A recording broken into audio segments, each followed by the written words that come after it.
We can't undo history. We shouldn't judge yesterday's people by today's standards. And we should cherish the fact that those people, however imperfect their understandings, they had it within themselves to help create today's society.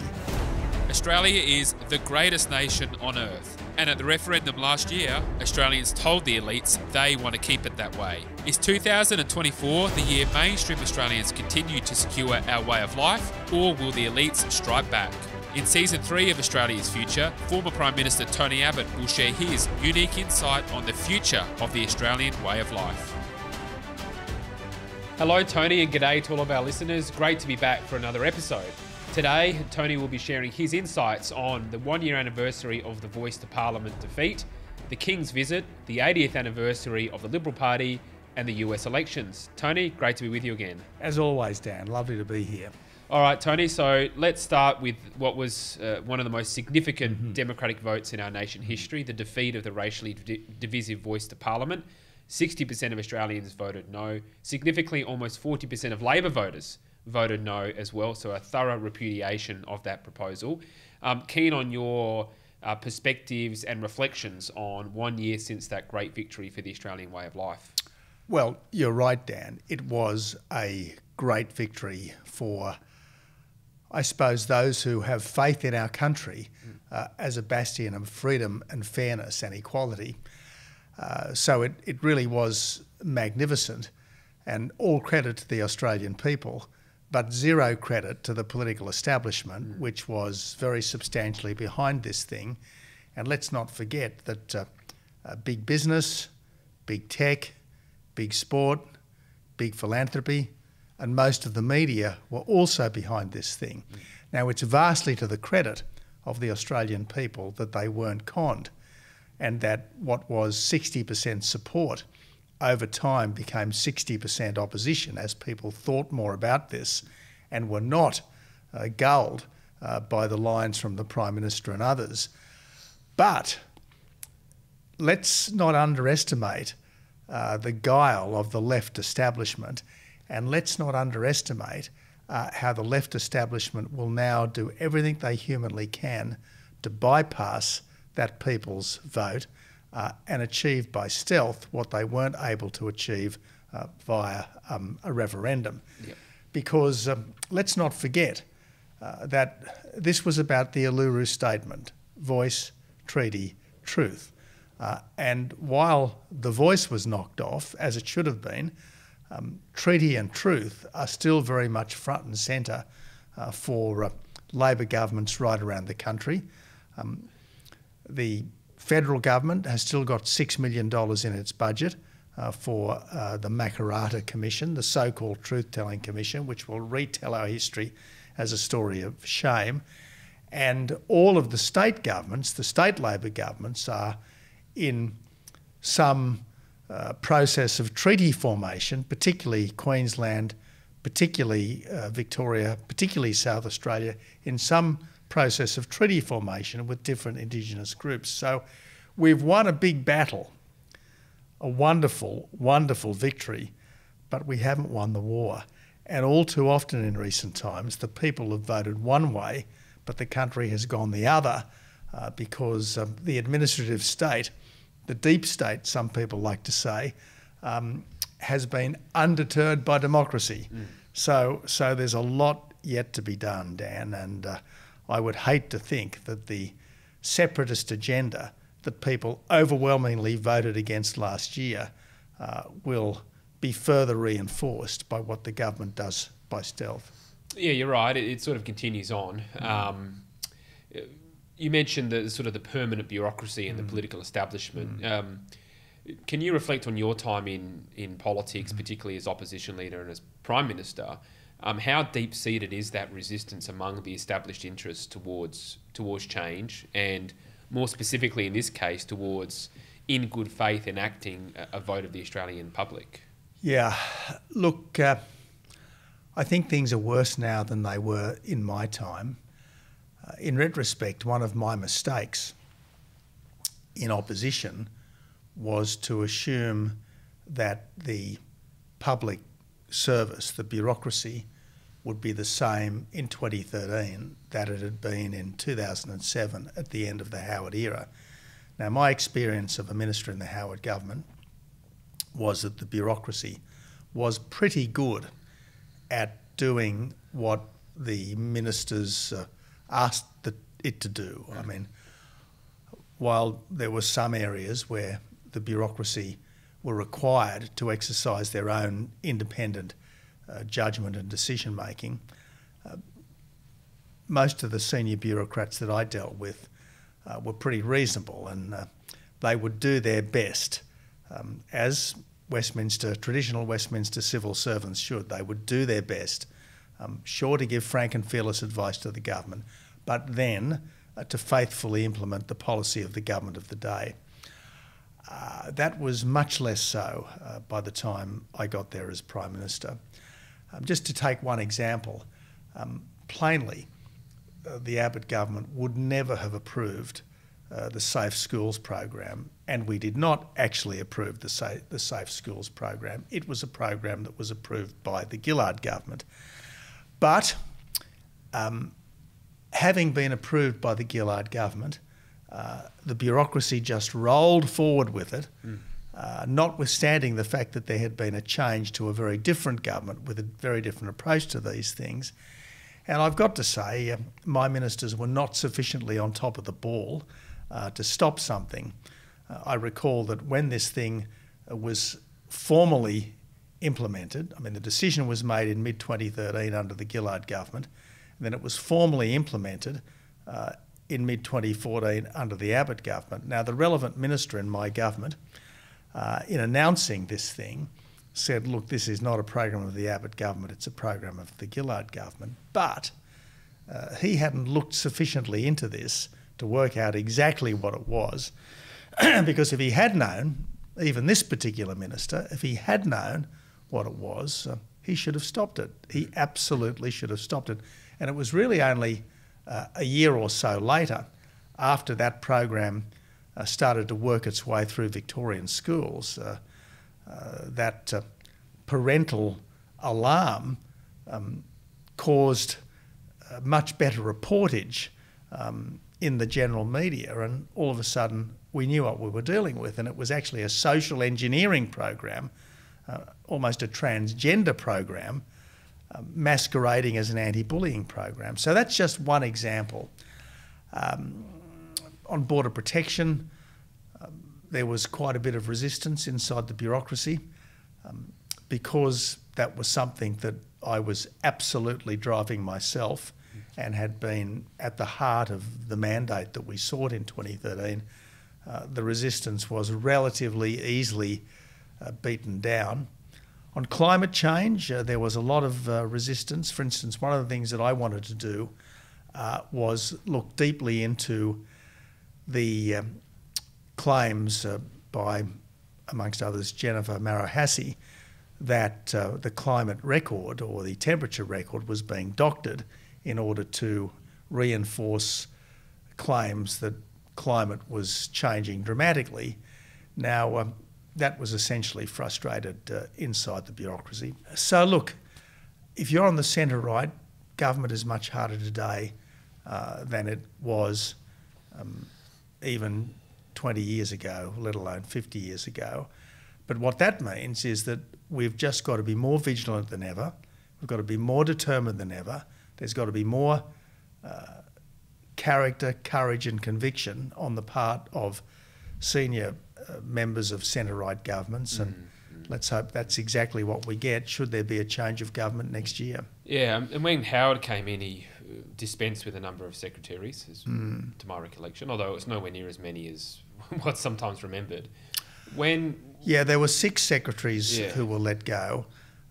I let go of 3, and in retrospect, I should have had much more of a personnel program as well as a policy program.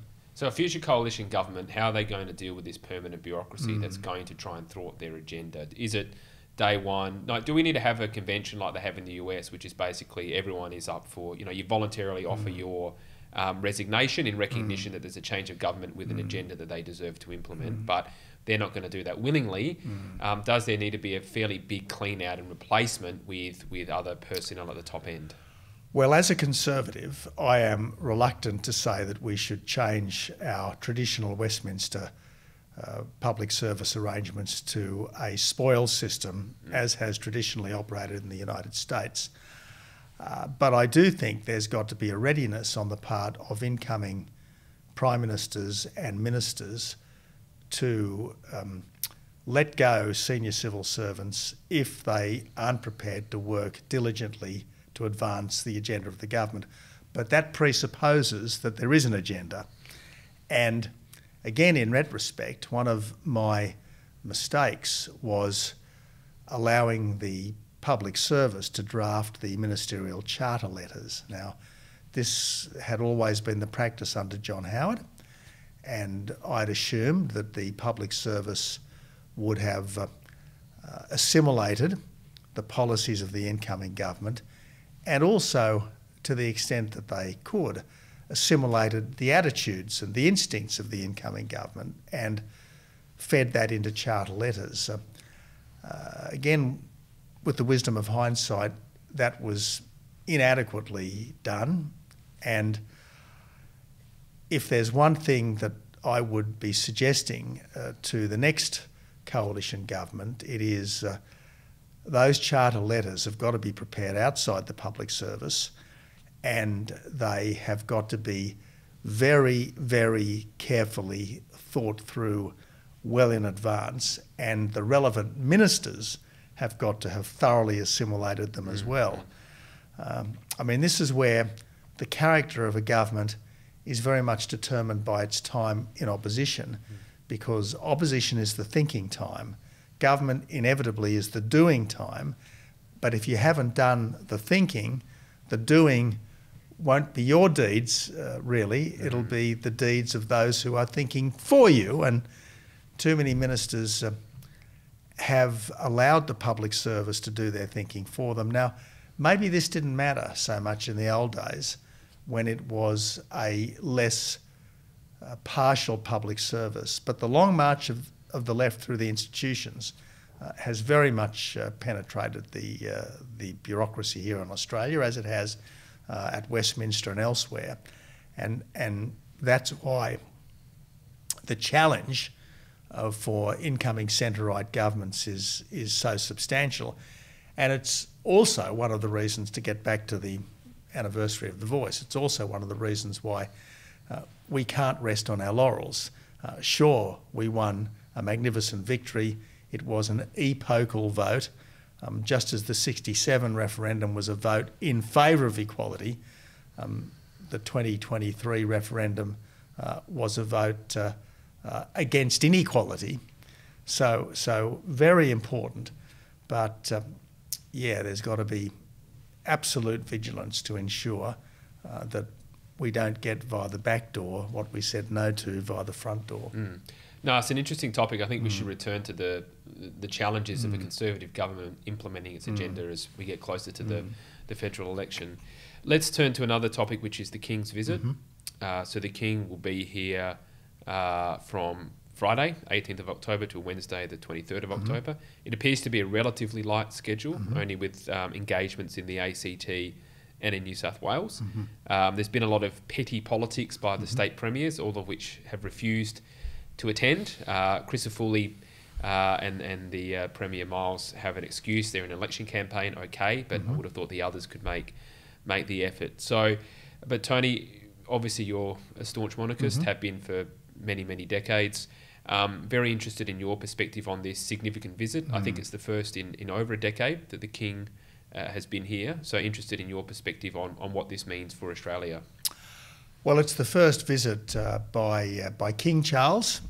Prince Charles made many visits. I think he made 15 or 16 visits, and famously he spent the best part of a year as a student at Timbertop as a teenager.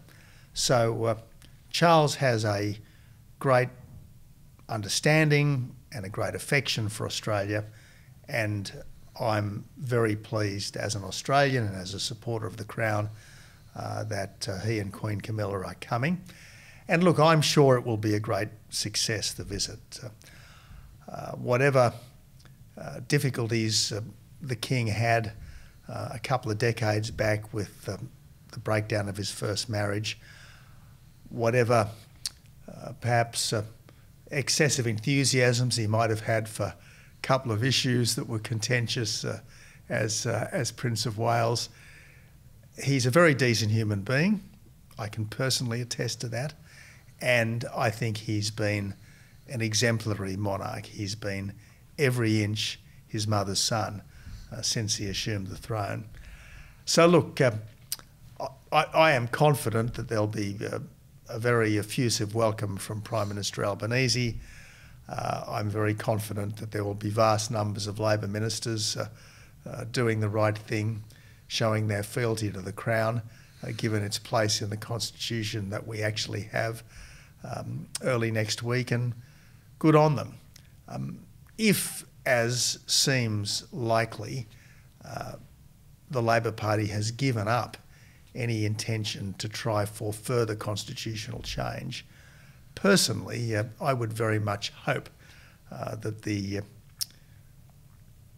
more decent people inside the Labor Party think again about the Republican commitment that they've had since Keating's time. I really think that there was a kind of national immaturity that swept the political class in the 1990s, a form of adolescent rebelliousness. I think we're over that, and I think that we should make the most of the system we've got, accepting that constitutional monarchy is probably the best system of all, certainly the least imperfect system of all, precisely because it keeps a part of our public life separate from party politics. I mean, look at the way party political dissension has become so intense and so divisive, and I would argue quite destructive in the United States. Things never get that bad here because thanks to the Crown, there's an important person in the system who is above and beyond all of that and can be a symbol of unity at everything from school fetes to major sporting events to great occasions of state. Yeah, and in the US, the president is often elevated to a king-like status by the public, but if you also has day-to-day duties to attend to. Yeah, and look, if you look down at the US presidency, what the American constitutional framers were trying to do was to establish, if you like, a democratic monarchy. And the powers of the president are pretty much the powers that George III exercised back in the late 1700s.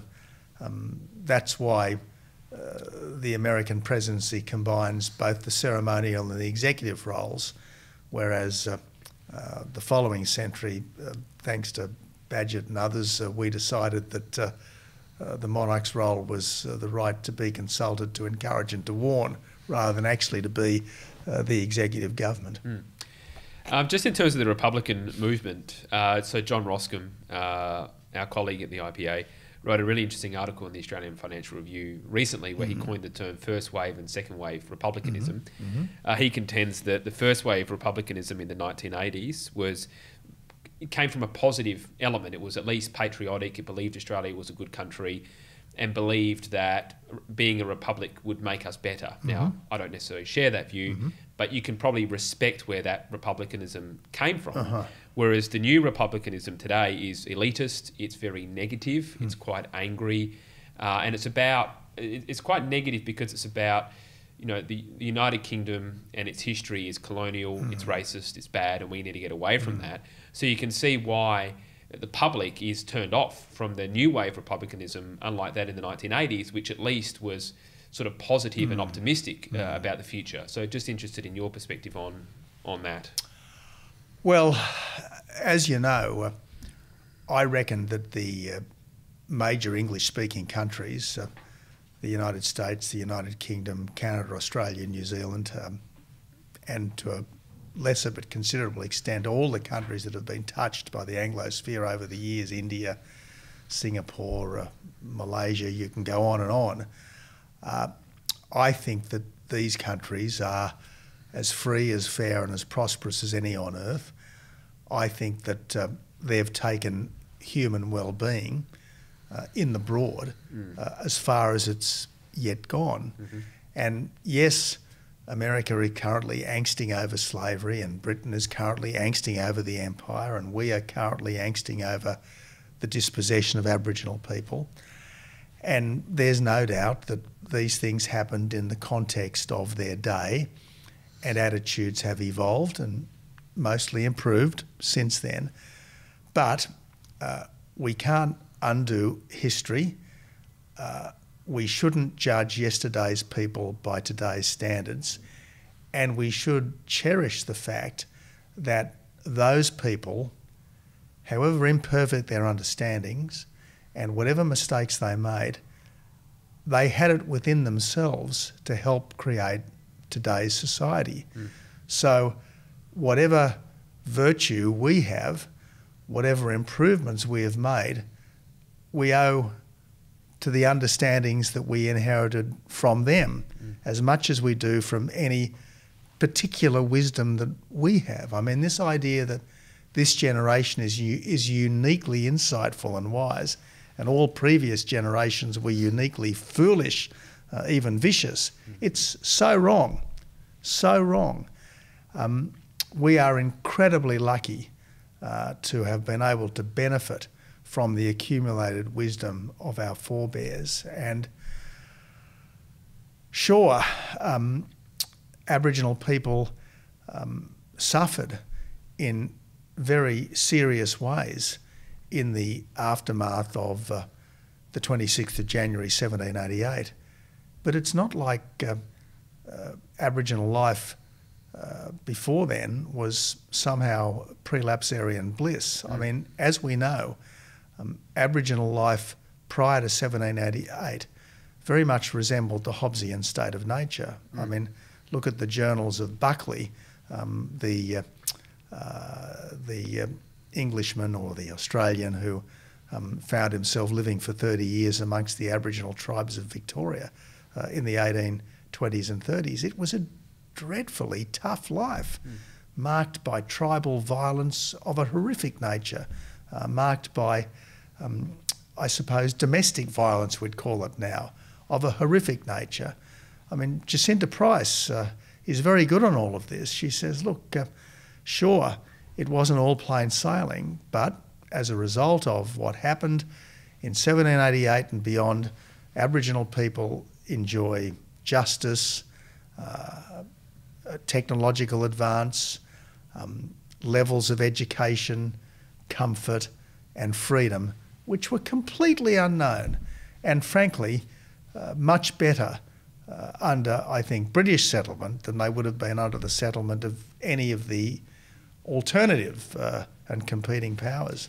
Yeah, I think Senator Price's speech that she gave at the National Press Club in the lead up to the Voice vote is one of the most significant delivered by a political figure in many years, and I'd encourage everyone to and she was taxed by an impertinent journalist about intergenerational trauma, and she said, well, okay, I mean, which trauma are we talking about? The trauma of my Aboriginal ancestors or the trauma of my convict ancestors? Because I've got both. Why should one trump the other, and why shouldn't we just be getting on with it, regardless of what happened to our ancestors, which is absolutely right. Absolutely right. I mean, I often look at the angry activists of today talking about intergenerational trauma, and I think, well, hang on a minute. You are talking about things that your white ancestors allegedly did to your black ancestors, and who are you representing here?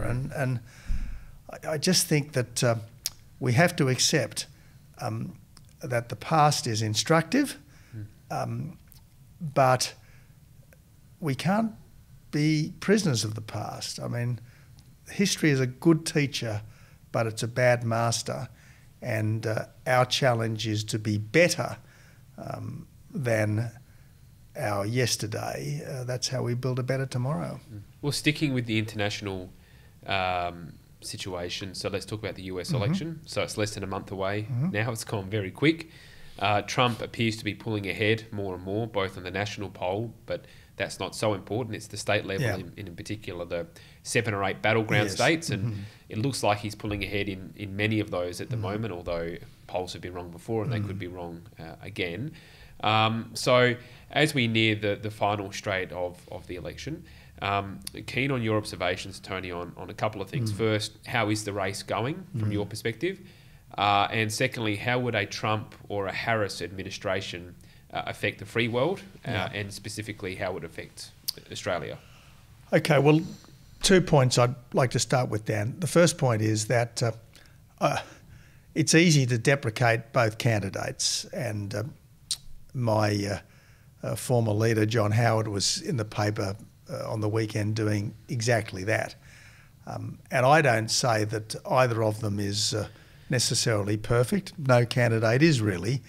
But in the end, I think the challenge of statecraft is to make the best possible choice, or indeed the least bad choice. So personally, I would have no difficulty saying that Donald Trump is the better choice. That's the first point I want to make. Donald Trump, whatever flaws he might have, is the better choice.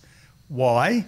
Second point I want to make, because the President of the United States, in the world that we actually live in, is the leader of the indispensable nation. The President is the leader of the free world.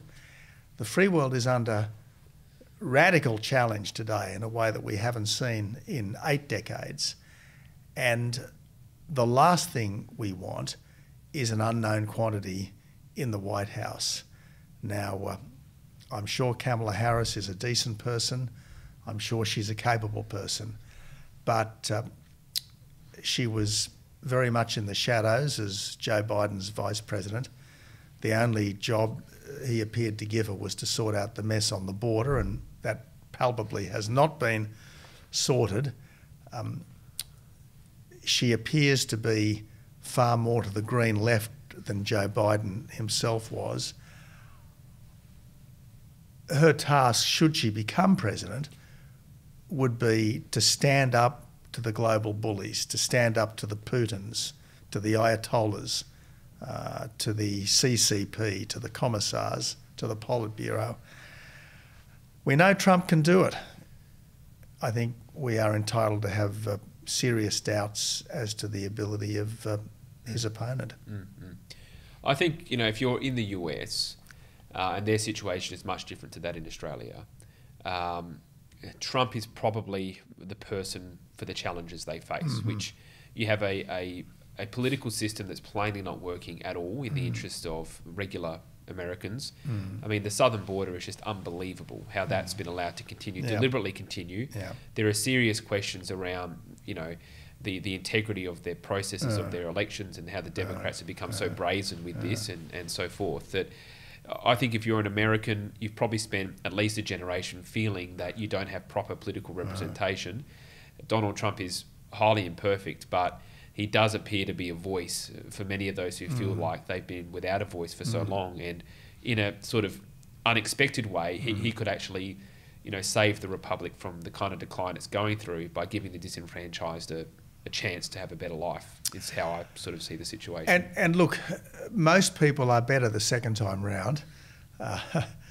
And it's Trump's good fortune to have the chance to get a second go. And he's obviously a highly intelligent person, and you would have to be, I think, unusual not to have learnt from the mistakes of the first term. That said, I think there were some significant successes in the first term as well. But I would be confident that Trump Mark II will be better than Trump Mark I. And Trump Mark I was, in many respects, a surprisingly good president. All right, to round it off, Tony, let's return to the domestic front. This month is the 80th anniversary of the Liberal Party of Australia, having been formed on the 13th of October 1944 by Sir Robert Menzies. It's been enormously successful in terms of winning elections, having won about 75%, or having been in government about 75% of the time since World War II, governing for very long stretches of time, from 1949 to 72, from 75 to 83, 96 to 07, and then 13 to 22. So has really occupied the government benches for long periods of time. So from that perspective, a very successful party. You've lived and breathed the Liberal Party for the 25 years you were in Parliament plus some. So very interested in your thoughts and perspectives on the contribution of the Liberal Party to Australia. Well, plainly, I think the Liberal Party has done wonders for our country. Doesn't mean that it's always won, doesn't mean that it's got everything right. But the great thing about the Liberal Party is that, unlike its principal opponent, the Liberal Party aspires to at least potentially be the party for everyone. It's not owned by any one section or interest group. I mean, it's not owned by the Country Women's Association. It's not owned by the RSL. It's not owned by the Business Council. It's certainly not owned by the unions.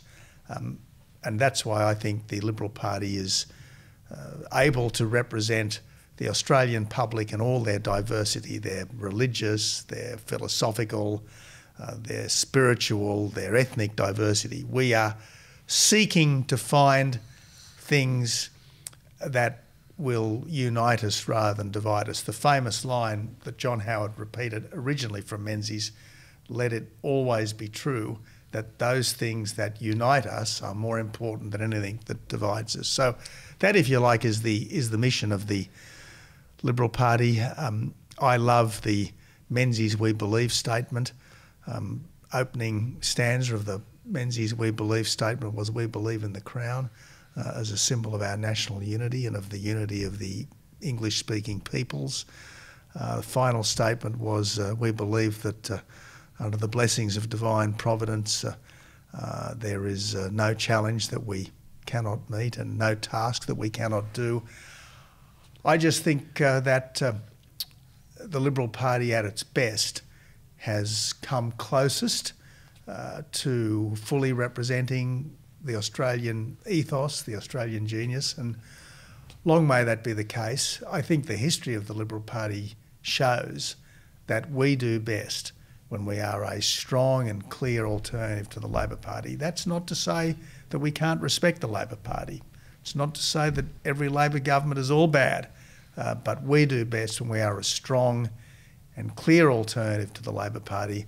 And then, having got ourselves into government, we resolutely and efficiently put our positions into practice. In terms of some of the, I guess, contributions of the Liberal Party, what would you nominate as being some of the major sort of epochal contributions to the nation, whether it is in the Menzies era or? Well, there is no doubt that the Menzies era was an era of great prosperity. Home ownership dramatically expanded, living standards dramatically rose. The country became much more ethnically diverse, with first large-scale immigration from Eastern Europe and eventually significant immigration from Asia too. And yet we didn't have any of the social cohesion issues then that we've got subsequently. So the Menzies era was a golden age for Australia. The Howard era, I think, was similarly a bit of a golden age, partly because John was able, with his colleagues, to correct some of the errors of the Whitlam era and reinforce some of the strengths of the Hawke era. And I think most Australians today would say that the 25 years of the Hawke-Howard ascendancy were again a bit of a golden age, and since then it hasn't been so great. And the challenge, as always, for all of us in public life, is to try to be our best selves, and we will more likely come closer to being our best selves if we carefully study the history of our great forebears. And in the case of the Labor Party, that's obviously Hawke. to a lesser extent Keating. In our case, it's obviously Menzies and Howard. Mm-hmm. Just to finish up, I'm interested in the role of oppositions as well. Sort of from my vantage point, the reforms that were undertaken by Hawke Keating were often supported by the coalition opposition, and particularly John Howard was a proponent of those reforms and in fact proposed some of them himself. But he was good enough to back them, even though it may have been a political disadvantage. During the Howard era, I would say, Kim Beazley, Simon Crean perhaps were decent opposition leaders that often at least did their best to represent the national interest. And my point here is that sometimes a government can only be as good as an opposition. If you have a very good opposition that's fair-minded, either the government will get taken down because it's incompetent, or it will rise above it. And I think when you look at the Hawke Keating government, often it rose above it. I think the Howard government rose above it. So just interested in your... Because at the end of the day, we should all be serving a joint desire to make the country better. And I think the role of the opposition can be very critical in that venture. So interested in your perspective on that. Well, I think you make some good points there, Dan. But I should add, though, that while I agree with you that Kim Beazley and Simon Crean are both fine men. Kim Beazley, I think, along with Peter Costello, by far the most outstanding person in public life recently not to become Prime Minister. And I think had Kim Beazley been the leader in 2007, the subsequent Labor government would have been a much better government, and I think our polity would have been improved rather than, I would say, diminished by the time subsequent to Howard. So that's true. But there weren't too many major initiatives of the Howard government that were supported by the then opposition, even when Kim Beazley or Simon Crean was there. For instance, the Job Network and Work for the Dole, which I was very much associated with, were ferociously opposed by the then Labor opposition. Tax reform was ferociously opposed by the then Labor opposition. Workplace reform, again, ferociously opposed. I'm just trying to think back to changes that I made when I was Health Minister. I think they probably tepidly supported bulk billing incentives. I suspect they tepidly supported the extended Medicare safety net. But I know one of the things that I did very much at the end of my time as Health Minister, bring dentistry within Medicare care plans. Almost as soon as they got in, they scrapped that, or they substantially scrapped that. So look, there wasn't as much bipartisanship in the Howard era as there had been in the Hawke era. But I do take your point. Government is at its best when the opposition is strong, as well as the government is strong, because in a contest, and politics is a contest, the better the competitors, the better the contestants, the better the ultimate result of the contest will be. And that's why our polity generally would be so much better if the quality of both sides were to lift. And I've often said that the Hawke front bench was an outstanding front bench. The Howard front bench was an outstanding front bench, particularly in the first half of the Howard government. But when you look at the subsequent front benches, including my own, I think they were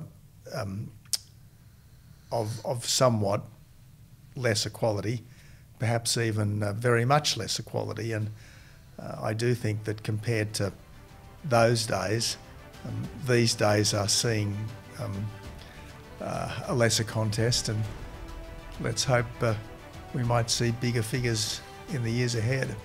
Well, Tony, on that note, let's leave it there. So thank you as always for your time and your insights, and we'll chat again in a couple of weeks. We will indeed. This is a production of the Centre for the Australian Way of Life at the Institute of Public Affairs. To find out more, visit australia.ipa.org.au.